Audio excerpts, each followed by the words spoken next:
¿Sabías que Getsemaní era probablemente un área de huertos entre olivares donde existía una zona para prensar las aceitunas y convertirlas en aceite?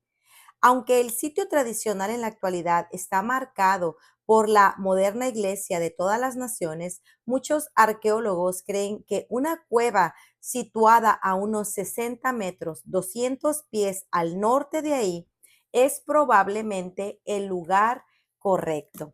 Hoy estamos en nuestro día 36 de nuestro plan de estudio leyendo el Nuevo Testamento y Salmos en un año. Oramos juntos. Gracias te damos, amado Señor, por este día.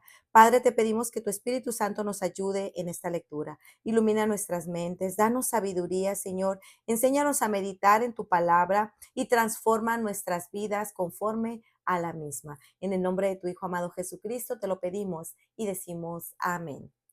Mateo 26. Complot para prender y matar a Jesús.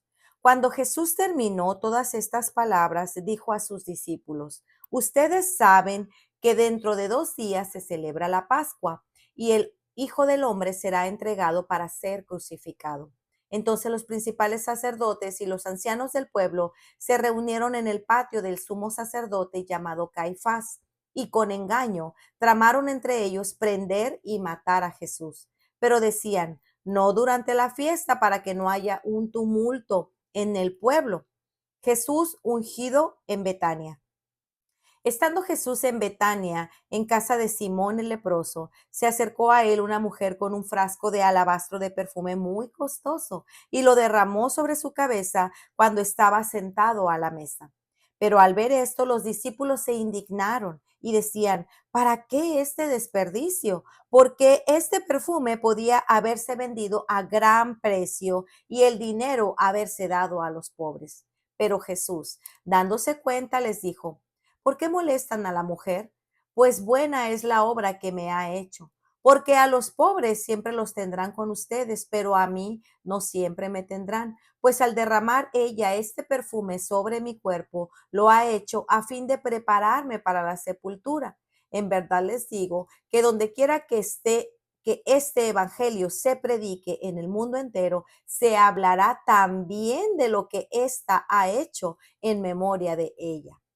Traición de Judas. Entonces uno de los 12, llamado Judas Iscariote, fue a los principales sacerdotes y les dijo: ¿qué están dispuestos a darme para que yo les entregue a Jesús? Y ellos le pesaron 30 monedas de plata. 30 siclos eran 432 gramos de plata. Y desde entonces Judas buscaba una oportunidad para entregar a Jesús. Preparación de la Pascua. El día primero de la fiesta de los panes sin levadura se acercaron los discípulos a Jesús diciendo: ¿dónde quieres que hagamos los preparativos para que comas la Pascua? Y él respondió: vayan a la ciudad a cierto hombre y díganle: el maestro dice, mi tiempo está cerca, quiero celebrar la Pascua en tu casa con mis discípulos. Entonces los discípulos hicieron como Jesús les había mandado y prepararon la Pascua. Jesús identifica al traidor. Al atardecer, estaba Jesús sentado a la mesa con los 12 discípulos y mientras comían dijo: en verdad les digo que uno de ustedes me entregará. Ellos, profundamente entristecidos, comenzaron a decir uno por uno: ¿acaso soy yo, Señor? Él respondió: el que metió la mano al mismo tiempo que yo en el plato, ese me entregará. El Hijo del Hombre se va, según está escrito de él, pero ay de aquel hombre por quien el Hijo del Hombre es entregado. Mejor le fuera a ese hombre no haber nacido. Judas, el que lo iba a entregar, dijo: ¿acaso soy yo, Rabí? Tú lo has dicho, le contestó Jesús. Institución de la cena. Mientras comían, Jesús tomó el pan y habiéndolo bendecido, lo partió y dándoselo a los discípulos, dijo: tomen, coman, esto es mi cuerpo. Y tomando la copa y habiendo dado gracias, se la dio diciendo: beban todos de ella, porque esto es mi sangre del nuevo pacto, que es derramada por muchos para el perdón de los pecados. Les digo que desde ahora no beberé más de este fruto de la vid hasta que aquel día cuando lo beba nuevo con ustedes en el reino de mi Padre. Y después de cantar un himno salieron hacia el monte de los olivos. Jesús predice la negación. Entonces Jesús les dijo, esta noche todos ustedes se apartarán por causa de mí, pues escrito está, heriré al pastor y las ovejas del rebaño se dispersarán. Pero después de que yo haya resucitado, iré delante de ustedes a Galilea. Pedro le respondió, aunque todos se aparten por causa de ti, yo nunca me apartaré.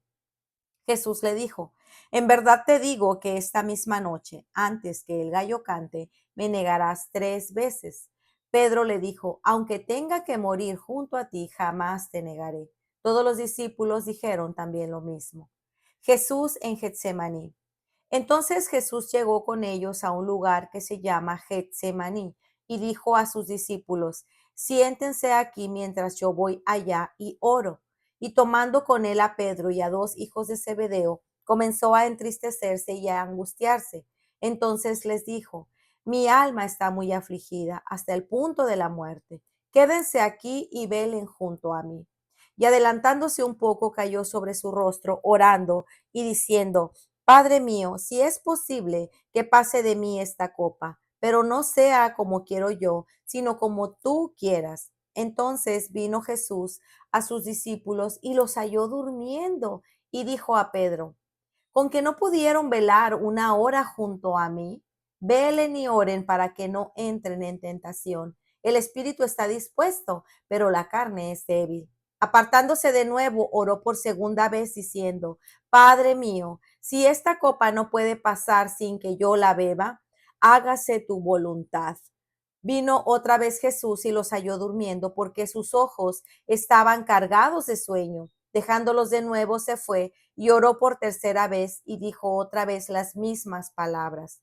Entonces vino a los discípulos y les dijo, ¿todavía están durmiendo y descansando? Vean, no ha llegado la Vean, ha llegado la hora y el Hijo del Hombre es entregado en manos de pecadores. Levántense, vamos, miren, está cerca el que me entrega. Arresto de Jesús. Mientras Jesús estaba todavía hablando, Judas, uno de los 12, llegó acompañado de una gran multitud con espadas y palos de parte de los principales sacerdotes y de los ancianos del pueblo.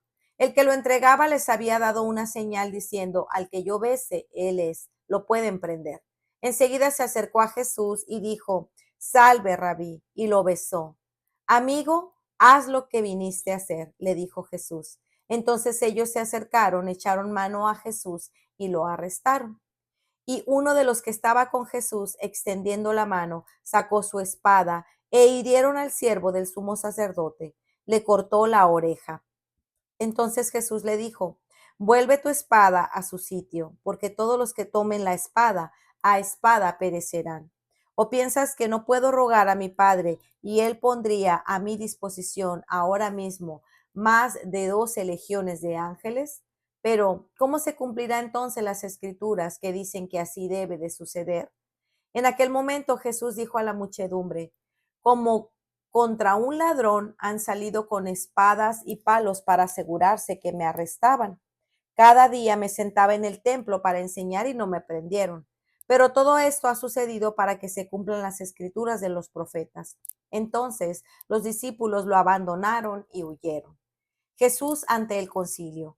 Los que prendieron a Jesús lo llevaron ante el sumo sacerdote Caifás, donde estaban reunidos los escribas y los ancianos. Pedro fue siguiendo de lejos a Jesús hasta el patio del sumo sacerdote y entrando se sentó con los guardias para ver el fin de todo aquello. Y los principales sacerdotes y todo el concilio procuraban obtener falso testimonio contra él con el fin de dar muerte a Jesús y no lo hallaron a pesar de que se presentaron muchos falsos testigos. Pero más tarde se presentaron 2 que dijeron, este declaró, yo puedo destruir el templo de Dios y en 3 días reedificarlo. Entonces el sumo sacerdote levantándose le dijo, ¿no respondes nada? ¿Qué testifican estos contra ti? Pero Jesús se quedó callado y el sumo sacerdote le dijo, te ordeno por el Dios viviente que nos digas si tú eres el Cristo, el Hijo de Dios. Jesús le contestó, tú mismo lo has dicho. Sin embargo, a ustedes les digo que desde ahora verán al Hijo del Hombre sentado a la diestra del poder y viniendo sobre las nubes del cielo. Entonces el sumo sacerdote rasgó sus vestiduras diciendo, ha blasfemado. ¿Qué necesidad tenemos de más testigos? Ahora mismo ustedes han oído la blasfemia. ¿Qué les parece?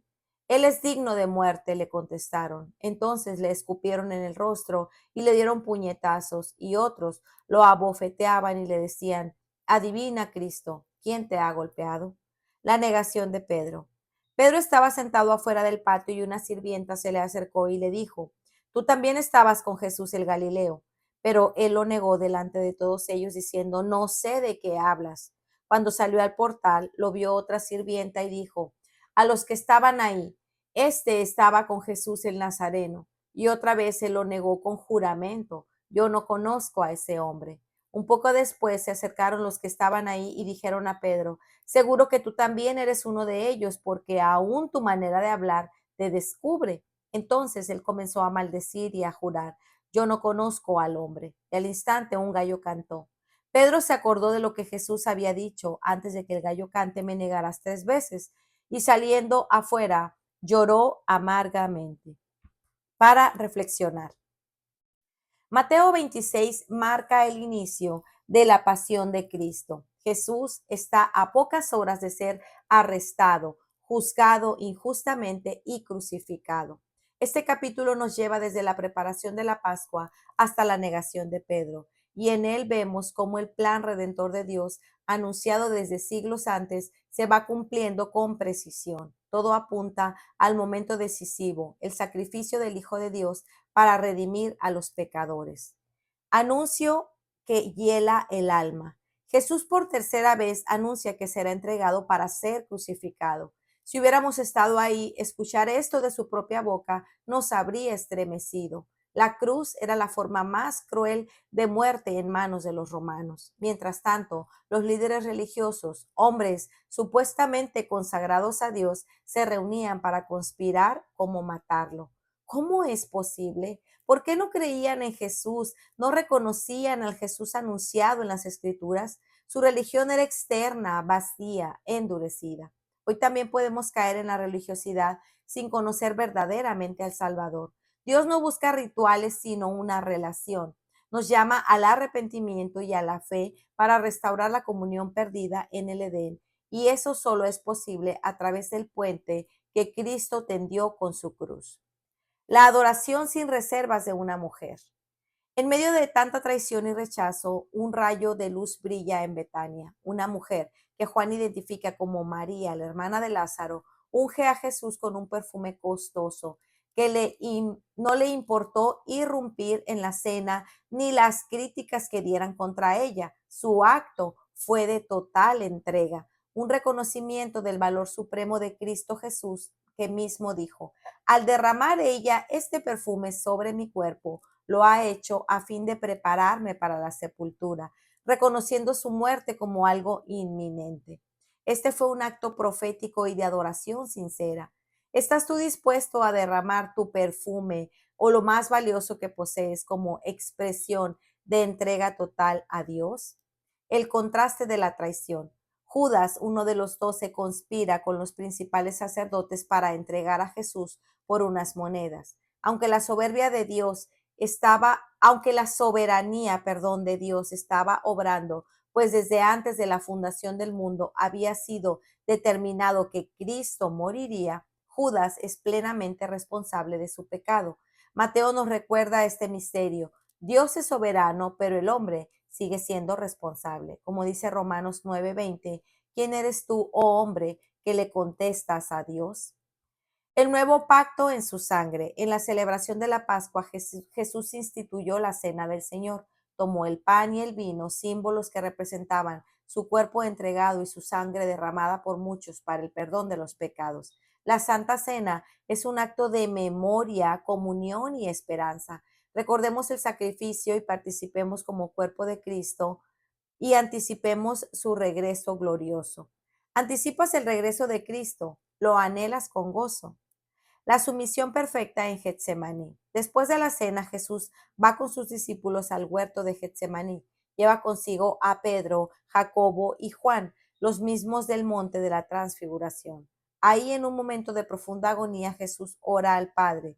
En su humanidad pide, si es posible, pase de él esta copa amarga. Sin embargo, termina con esta declaración gloriosa de obediencia. Pero no sea como yo quiero, sino como tú quieres. Qué ejemplo para cada uno de nosotros, ¿cierto? Si Jesús, siendo Dios, oró para fortalecerse en medio del sufrimiento, ¿cuánto más necesitamos nosotros la oración directa? No pequemos de autosuficiencia. Acerquémonos confiadamente al trono de gracia, sabiendo que Cristo intercede por cada uno de nosotros. ¿Tienes una copa difícil en tus manos? Preséntala a tu Padre con humildad y pídele un corazón rendido para decir, hágase su voluntad y no la mía. Dios no necesita que lo defendamos. Cuando vinieron a arrestar a Jesús, Pedro sacó la espada, pero Jesús lo detuvo. ¿O piensas que no puedo rogar a mi Padre y Él pondría a mi disposición ahora mismo más de 12 legiones de ángeles? Qué recordatorio. Dios no necesita defensa humana. Su palabra es suficiente. Nuestra responsabilidad no es pelear por Dios, sino ser fieles en vivir y proclamar su verdad. Él es nuestro defensor, no al revés. La debilidad humana y la gracia de Dios. Pedro, quien juró que nunca abandonaría a Jesús, lo negó 3 veces antes de que cantara el gallo. Qué dolor tan profundo sintió al recordar las palabras de su maestro. Esto nos muestra cuán frágiles somos. Es momentos de presión. Todos somos capaces de negar a Cristo. Que esta realidad nos lleve a orar por fidelidad, humildad y dependencia diaria. Que Dios nos llame a estar firmes, sin amar más nuestras vidas que a nuestro Salvador. Mateo 26 nos lleva al umbral del sacrificio de Jesús. Nos confronta con su obediencia, su amor, su entrega y también con nuestra necesidad. Que al meditar en este capítulo el Espíritu Santo ensanche nuestros corazones para amar más a nuestro Salvador, rendirnos con más profundidad a su voluntad y vivir cada día con la mirada puesta en su cruz y en su retorno. Para meditar, ¿cómo te lleva la sumisión de Cristo a amarle más profundamente? ¿Qué estás reteniendo que deberías derramar a sus pies en adoración? ¿Estás listo para decir, hágase tu voluntad y no la mía? ¿Estás anhelando y anticipando su regreso glorioso? Pues muy bien, amigos, este ha sido nuestro día 36. Nos vemos el día de mañana. Que el Señor les bendiga grandemente. Hasta pronto. Bendiciones.